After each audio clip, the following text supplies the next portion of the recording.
What on earth is this? Let's start with the new flagship 3x3, the MOYU Weilong WRM 2021.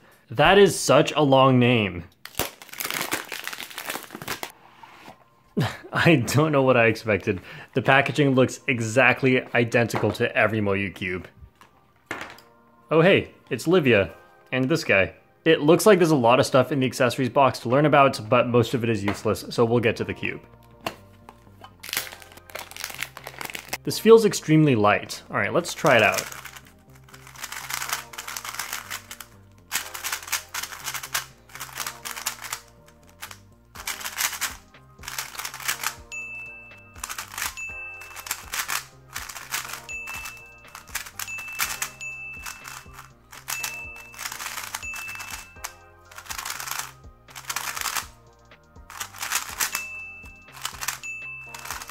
Okay, this cube is so incredibly fast and light that I can turn maybe faster than any other cube, but I overshoot a lot, and that's where a lot of the mistakes are coming from. But I feel like it's probably very good, I just can't control it yet. Usually a cube that I can't control from the start, if it is very flimsy, then it might then just be bad. But if it's just because it's fast, although this still feels very stable, even though it's fast, then it probably will be a good cube. 45 degrees.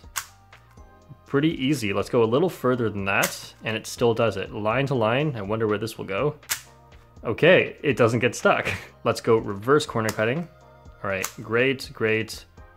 And it is stuck there, but right there, yeah. So far, the corner cutting and stability are both great. It's just that it's really, really fast and hard for me to control, so that even the magnets don't help too much with alignment because of how fast this thing moves. Wow, this is a really easy single U2 flick. That's U3, that's U4.5. Numbers here for adjustable magnets. I think this might be MOYU's first adjustable magnets. Oh wait, no, there was the Yushao EDM, which was not MOYU branded, but that's still MOYU. I don't know why they never followed up on that, and then GAN followed up on that. Anyway, it looks like there are 5 settings. Yeah, the numbers are kind of hard to see, but as long as you can see where the 1 is, then you can just remember it increases as it goes clockwise. Right now, the magnets are in setting 1 out of 5, which is actually the strongest magnet setting, and it's confusing. I'm gonna forget that one day, but that's just the way they've designed it. I think the magnets do feel pretty strong here, as if I apply constant force, you can see the layers kind of get locked every time that they align. And what I'll try now is putting it on the weakest magnet setting and see if that's any good. So in the accessory box, gotta be real careful with this. Okay.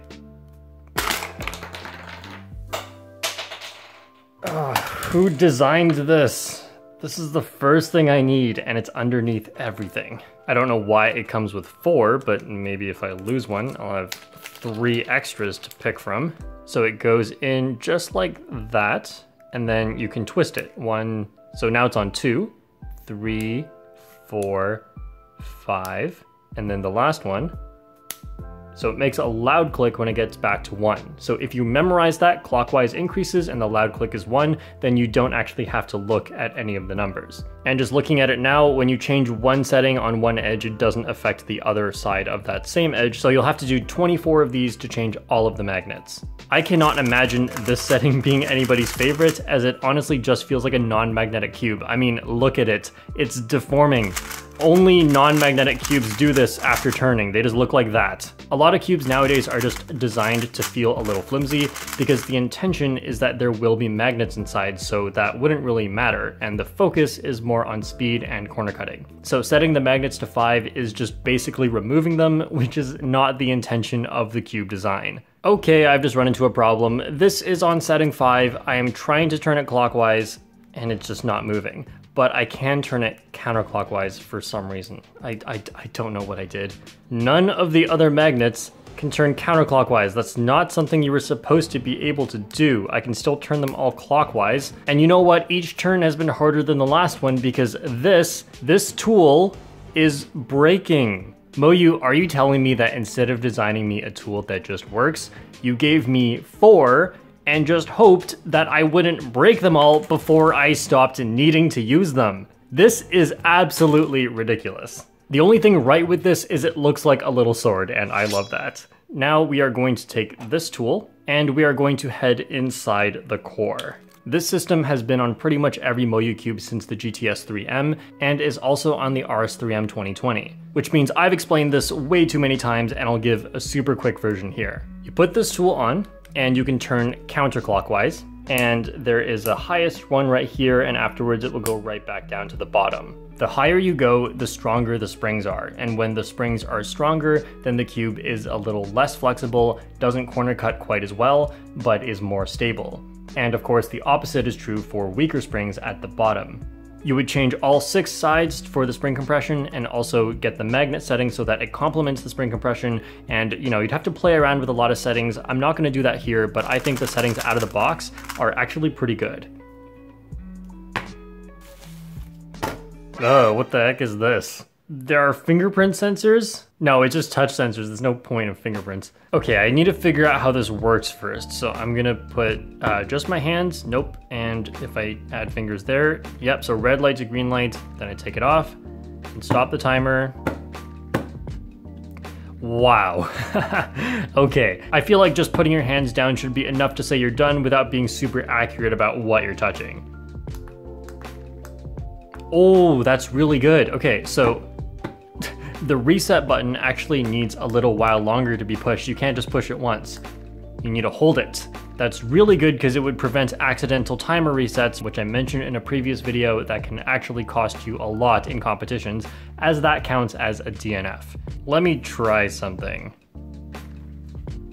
Yeah, okay, I really don't like this 4-pad system. See that 0.03? I mentioned, again, in the competition video, that if this is under 0.06, which it is, you get a resolve. So if I get a bad scramble, I can force this to happen very easily and get a resolve. Now, maybe you saw how I did it. I'm not gonna try and teach people how to basically cheat, but I don't like the 4-pad system already. Hold reset 5 seconds, 2-pad to 4-pad. Oh, I can put my name here too. I better not be seeing any Sharpie on my desk later. 5 seconds, okay. There we go.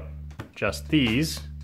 Yeah, okay, now it works the same as the old timer. What is the deal with this mat? Well, this is Sir Roo III. So that means there must be at least 2 more of this guy, along with any parents or siblings. I don't really want to know what the joke is with this. I'm just gonna do a solve. I guess I'll let my first solve of the day determine whether or not this is a good cube.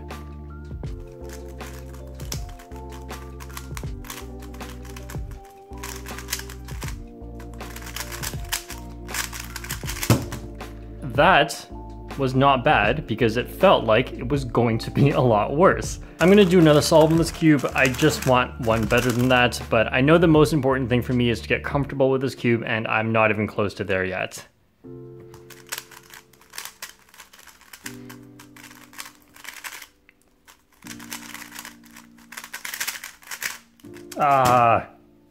Well, it was better. I will try and practice this a lot and let you guys know what I think about it later on. This is the Chi O2 cube.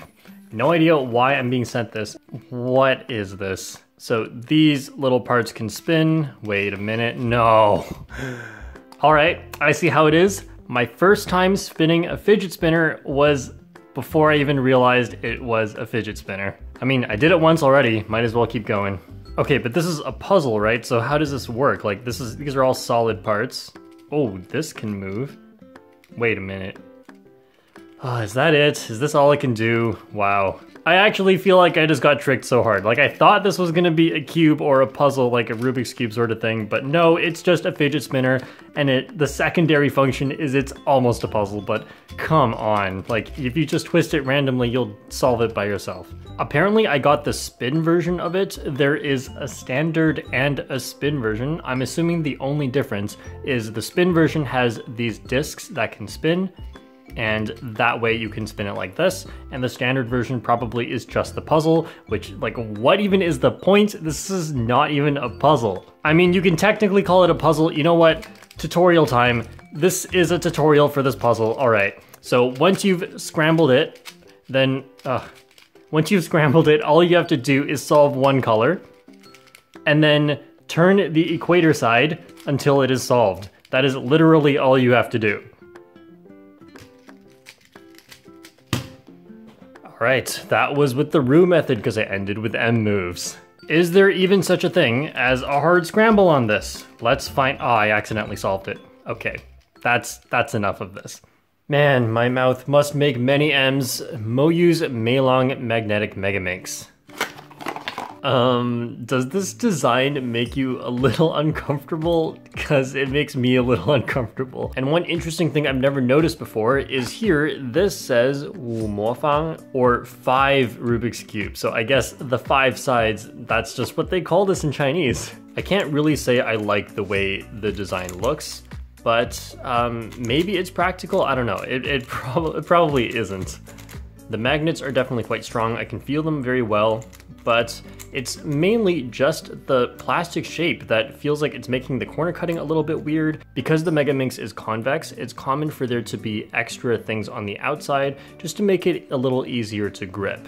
I'd say this is probably overkill, although I do see one big advantage of this, and that's that you can see the colors behind the pieces here that you should not be able to see. For example, on the GAN Megaminx, you shouldn't be able to see the color here until it's turned at least facing you. Now you can already kind of see it before that, but not really. It's not until it's facing you that you can then see that this is red. But with the Meilong, you can see the red there from like anywhere. And as we get closer to it facing us, it becomes more and more obvious what color it is, even though we still technically should not be able to see it. Now, I'm not a good judge of a Megaminx's performance, but I will do some algorithms and maybe you can tell for yourself.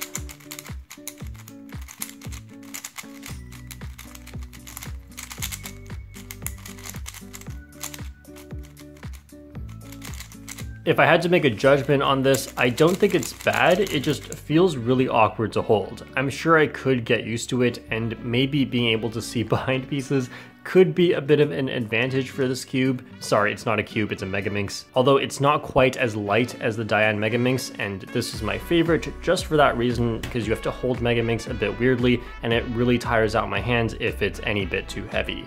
Yep, that's about all I can say for this. Thank you to speedcubeshop.com for sending this all to me, and if you'd like to buy anything, go in the description and use the discount code JPERM. Thanks for watching, and I'll see you all next time.